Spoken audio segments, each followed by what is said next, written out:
जय हिंद। मैं हूं करण दानवीर और आप देख रहे हैं मेरा यूट्यूब चैनल दानवीर सिंह। दुनिया में अलग अलग जगहों से गाज़ा के अंदर सीज़ फायर की डिमांड हो रही है और वहीं इज़राइल के ग्राउंड हमले जारी हैं। इज़राइल के टैंक बख्तरबंद गाड़ियां गाज़ा में घुस चुकी हैं। ग्राउंड ऑफेंसिव का आज कह सकते हैं कि तीसरा दिन है। आपको याद दिलाएं कि नेतन्याहू ने अपने देश के लोगों को संबोधित किया और उसमें उन्होंने कहा कि ये लड़ाई हमारे अस्तित्व की लड़ाई है, लंबी चलेगी और इस लड़ाई में सबसे पहला मुद्दा हमारा है हमास को ख़त्म करना और दूसरा है इजरायली होस्टेज जो वहाँ पर बंधक बनाए हुए हैं हमास ने, उनको रिहा कराना। यानी कि बंधकों की रिहाई उनकी फर्स्ट प्रायोरिटी नहीं है। फर्स्ट प्रायोरिटी हमास को तबाह करने की है और ये उनकी एग्जिस्टेंशियल लड़ाई चल रही है। यूनाइटेड नेशंस में भी एक रेजोल्यूशन हुआ था रिलीफ और ह्यूमैनिटेरियन इशू को लेकर, जिसमें इंडिया ने एब्सटेन किया। बहुत लोगों ने इंडिया की आलोचना करी, लेकिन जयशंकर साहब ने इस चीज़ को क्लियर कर दिया कि हम आतंकवाद से पीड़ित देश हैं, आतंकवाद आतंकवाद है और हम आतंकवाद के खिलाफ बोलेंगे और लड़ेंगे।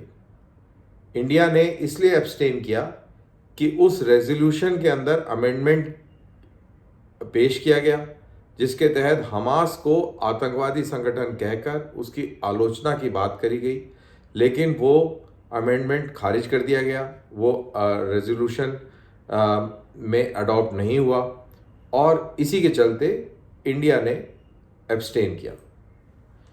अब ये तो वहाँ की सिचुएशन है। ग्राउंड में क्या चल रहा है ये कोई खबर नहीं है। नेचुरल सी बात है कि कोई भी मुल्क अपने ग्राउंड ऑपरेशंस की एक्चुअल सिचुएशन क्या है वो नहीं बताएगा। तो हम प्रिडिक्ट नहीं करेंगे, हम अगर मगर नहीं करेंगे कि ऐसा होगा कि वैसा होगा कि ये हो रहा है, लेकिन हम किसी और चीज़ पर बात करेंगे। आज हम बात करेंगे कि क्या 1973 में जो अरब मुल्कों ने गलती करी थी, क्या ये गलती उसी तरीके की इस बार भी कर रहे हैं। जब मैं इन लोगों की बात कर रहा हूं तो इन लोगों की बात मतलब कि हमास, हिजबुल्ला और ईरान की, क्योंकि देखिए इस वाली लड़ाई के अंदर पूरे इस एस्केलेशन की चाबी अगर किसी के हाथ में है तो वो ईरान के हाथ में है और ईरान के ऊपर बहुत कुछ डिपेंड करता है कि क्या वो इस लड़ाई को एस्केलेट करा के पूरे रीजन को इफ़ेक्ट करवाएगा या नहीं। अब इसमें ये बहुत इम्पॉर्टेंट बात ये है कि ईरान एक शिया मुल्क है और ईरान की इन बाकी सारे अरब मुल्कों के साथ में अच्छी नहीं बनती। उनकी अगर सिर्फ बनती है तो वो कतर के साथ में बनती है। कतर एक सुन्नी मुल्क है लेकिन उसके बहुत अच्छे संबंध कतर के साथ हैं। यूएई, सऊदी अरेबिया, बहरीन, इन मुल्कों के साथ में ईरान का 36 का आंकड़ा रहा है। अभी हाल ही में राजनयिक संबंध जरूर बहाल हुए थे, लेकिन ये कहना कि उनके अंदर बड़ा दोस्ताना हो गया है ये बिल्कुल गलत होगा, क्योंकि उसका रीज़न कुरानिक टाइम्स की जो लड़ाइयाँ हैं उसको लेकर है, तो वो कभी जो खाई है वो पट नहीं सकती।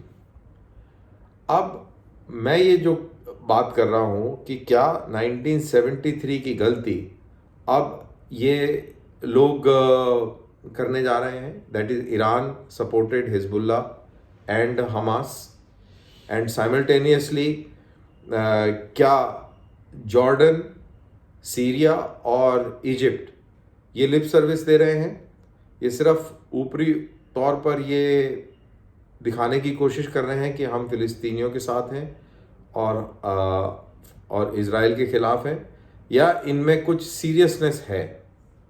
तो सबसे पहले इस इशू को फिर से किल कर देते हैं कि इन मुल्कों में यानी कि मिस्र, उर्दून और शाम, that is Jordan, Syria and Egypt, इनके अंदर कोई भी उस तरीके की सीरियसनेस नहीं है। हमास से परेशान है ये सारे के सारे। सीरिया को छोड़ के जॉर्डन हो गया, इजिप्ट हो गया, सऊदी अरेबिया हो गया, ये सब पीस तलाश रहे थे इज़राइल के साथ में।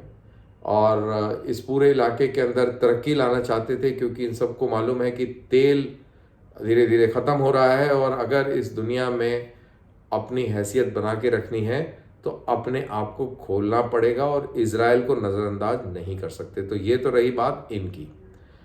अब वहाँ पर आपका ईरान है, तो क्या ईरान, हिजबुल्ला, हमास वही गलती कर रहे हैं जो 1973 में अरब मुल्कों ने करी थी?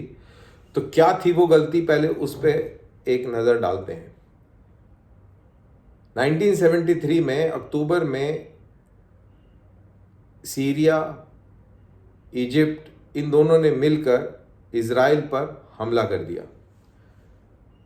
हमले का कारण था 1967 में जो ह्यूमिलेशन हुआ था उसका बदला चुकाना। 1967 में जॉर्डन भी इन दोनों मुल्कों के साथ शामिल था, चारों तरफ से हमला किया और जवाबी कार्रवाई में इज़राइल ने बहुत सारे इलाकों पर कब्जा कर लिया। सीरिया से गोलन हाइट छीन ली, जॉर्डन से ईस्ट जेरूसलम छीन लिया और इजिप्ट से सिनाई पेनिनसुला को हथिया लिया। इज़राइल की सेनाएं या इज़राइल का जो वर्चस्व था वो सुइस कैनाल तक जा पहुंचा। उधर सीरिया के बॉर्डर पर पूरी गोलन हाइट उसके कब्ज़े में थी और यहाँ पर जैसा मैंने बोला ईस्ट जेरूसलम और वेस्ट बैंक सब इसके पूरी तरह कब्ज़े में आ गया इज़राइल के। अब इन्होंने इस ह्यूमिलिएशन का बदला लेने की सोची और इस ह्यूमिलिएशन का बदला लेने के लिए इन्होंने अक्टूबर का वो दिन जो बहुत ही इम्पॉर्टेंट है इज़राइलीज़ के लिए, यौम किपुर, उनका एक बहुत इम्पॉर्टेंट रिलीजियस डे होता है, वो दिन चुना और उस दिन उन्होंने दो तरफा हमला कर दिया। इनिशियली इस हमले के अंदर इज़राइली फोर्सेस को धक्का लगा। इजिप्ट की बात करें तो इजिप्ट की फ़ौजें सुइस कैनाल को क्रॉस करके और ईस्टर्न बैंक्स के आगे जाके डिप्लॉय हो गई। ये उनके लिए एक बहुत बड़ी सफलता थी।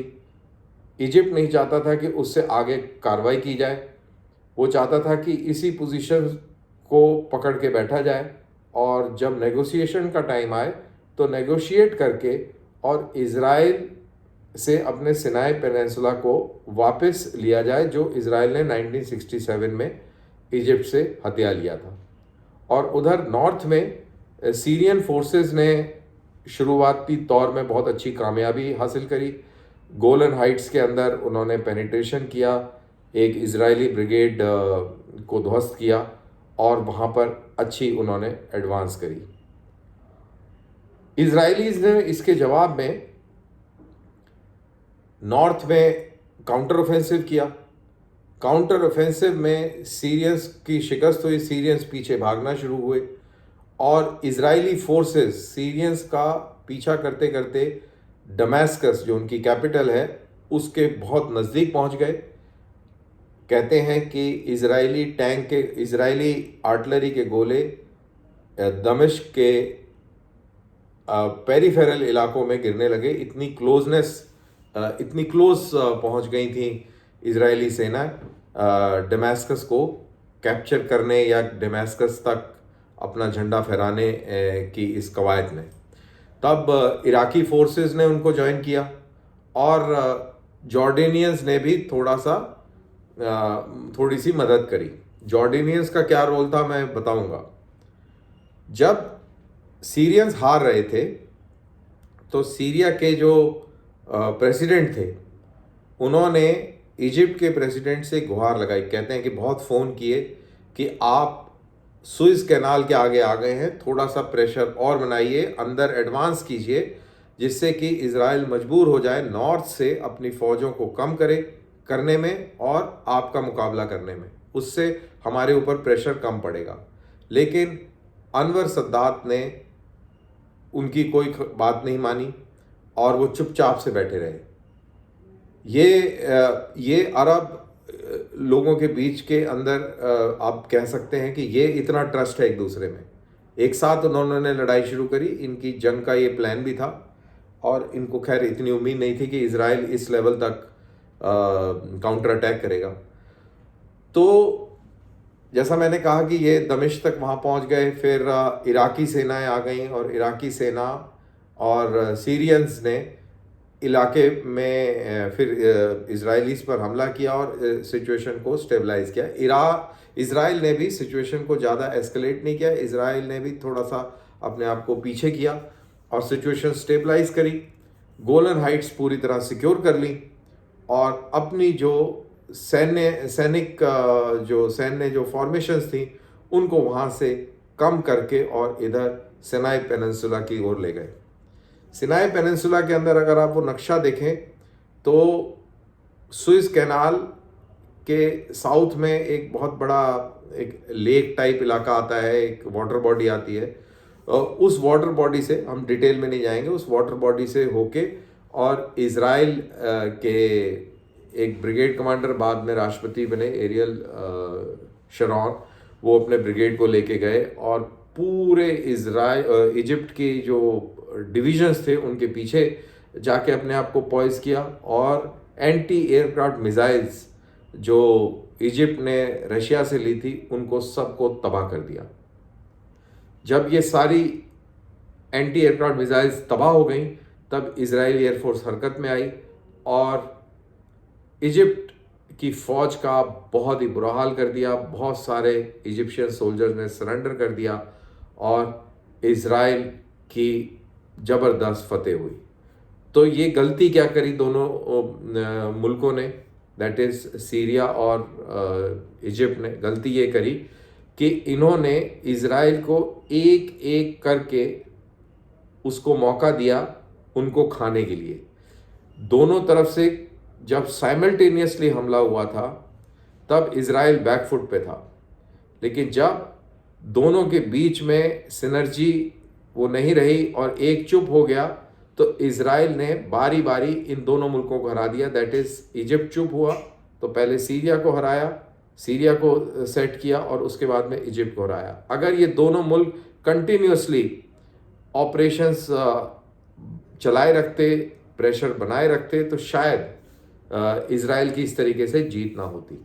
तो जब मैं ये कह रहा हूँ कि क्या ईरान समर्थित हमास और हिजबुल्लाह क्या वही गलती कर रहे हैं, मेरे को ऐसा लगता है कि अगर आप उनके नज़रिए से देखें तो शायद ये उसी तरीके की गलती कर रहे हैं, लेकिन इसके अंदर एक कैच है। अब ये लड़ाइयों में इस तरीके से होता है कि एक मिस जजमेंट हो जाए तो उस मिस जजमेंट के चलते बहुत कुछ बदली हो जाता है। ईरान चाहेगा कि इज़राइल के ऊपर बहुत ज़बरदस्त प्रेशर बना रहे, इज़राइल को इस जंग के दायरे को बड़ा करने पे मजबूर कर दिया जाए, लेकिन ऐसा करने से ईरान के ऊपर भी बहुत ज़बरदस्त कार्रवाई हो सकती है। ये उसको डर है और इसी डर के चलते उसने वो चाबी जो है पूरी तरह घुमाई नहीं है।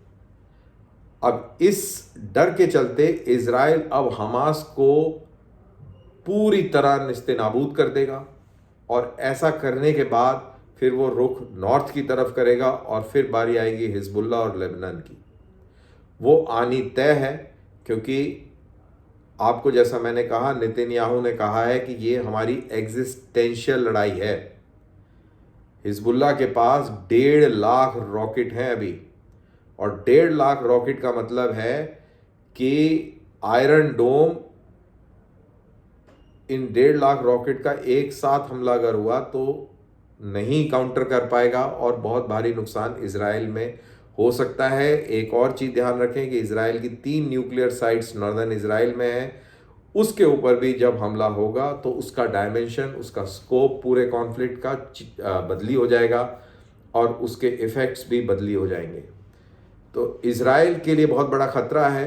इसीलिए अमेरिका का एक एयरक्राफ्ट कैरियर ग्रुप मेडिटेरेनियन में है और दूसरा aircraft carrier group Suez canal या इधर से होते हुए और पर्शियन गल्फ की तरफ मूव कर चुका है, जो मैंने आखिरी बार पढ़ा था। I don't know what is the latest on that. तो ये सिचुएशन इस तरीके से है, बहुत गंभीर है। एस्केलेट होगी तो बहुत ज़बरदस्त एस्केलेशन होगा और इस एस्केलेशन के अंदर जो सुन्नी वर्ल्ड है, that is that is Saudi Arabia, Jordan और इजिप्ट। मेरे ख्याल से शायद जिस तरीके के हालात हैं और जैसी सिचुएशन प्रिडिक्ट हो रही है, अगर ये सिचुएशन एस्केलेट होती है तो ये बढ़ चढ़ कर हिस्सा नहीं लेंगे। इनको ख़तरा ईरान से ज़्यादा हो जाएगा और ये सारे के सारे चुप बैठेंगे या जो भी हरकत करेंगे बहुत थोड़ी करेंगे, सिर्फ संकेत देने के लिए कि हम तुम्हारे साथ हैं, लेकिन ज़्यादा हरकत नहीं करेंगे। ईरान और सीरिया के ऊपर बहुत बड़ी गाज गिरेगी। ये डायमेंशन कहीं भी जा सकता है और वेल यू नेवर नो, हमें नहीं इस तरीके से सोचना चाहिए, लेकिन ये न्यूक्लियर डायमेंशंस भी इख्तियार कर सकता है। तो बहरहाल ये है और ऐसा मेरा अंडरस्टैंडिंग है।